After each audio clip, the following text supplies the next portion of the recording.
చిరుధాన్యాలతో చేసిన ఆహారం తీసుకోవడం వల్ల ఆరోగ్యంగా ఉండొచ్చని అపోలో హాస్పిటల్ జేఎండీ సంగీతారెడ్డి తెలిపారు. Hyderabad park హయత్లో Tenali double hearts group నుండి మిల్లెట్స్ మార్వెల్స్ పేరుతో తీసుకొచ్చిన కుకీస్ రెడీ టు కుక్ విభాగంలో 18 రకాల ఉత్పత్తులను మార్కెట్లోకి విడుదల చేశారు. Health mixed, diabetes friendly mixes, pasta, nuts, free dry fruits, vegetables దశలవారీగా మార్కెట్లోకి తీసుకొస్తున్నట్లు గ్రూప్ సీఎండీ మోహన్ శ్యామ్ ప్రసాద్ తెలిపారు. ఆర్గానిక్ ఉత్పత్తులు సైతం త్వరలో విడుదల చేస్తామన్నారు. మిల్లెట్ మార్వెల్స్ ఉత్పత్తులను విదేశాల్లో సైతం అందుబాటులో ఉంచుతామని స్పష్టం చేశారు. ఈ కామర్స్, క్విక్ కామర్స్ ద్వారా వినియోగదారులకు తమ ఉత్పత్తులను అందిస్తామన్నారు.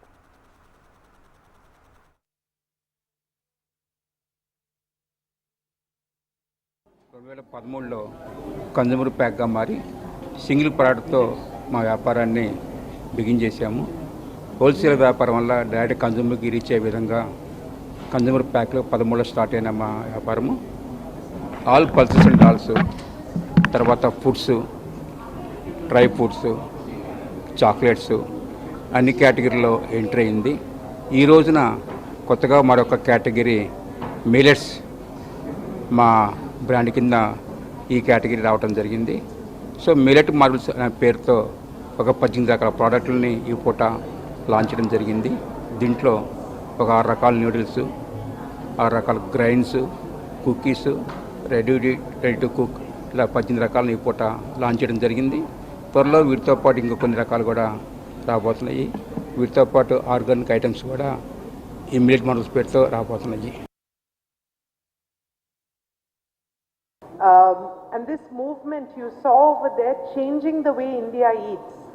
Actually, we should change that slogan to say bringing back the good way that India used to eat. Because Chanenla Mundu, I brought quinoa from America, and I told my mother-in-law, this is very good food, Attama, please, we should all eat this. And she looked at it and said, idi taidalu korralu lakane undi.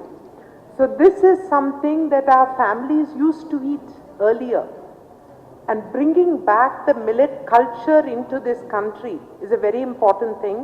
This is driven, of course, Dr. Bharat, who founded Millet Marvels, almost 5-6 years ago. But we're extremely lucky that this is being driven by our Honorable Prime Minister.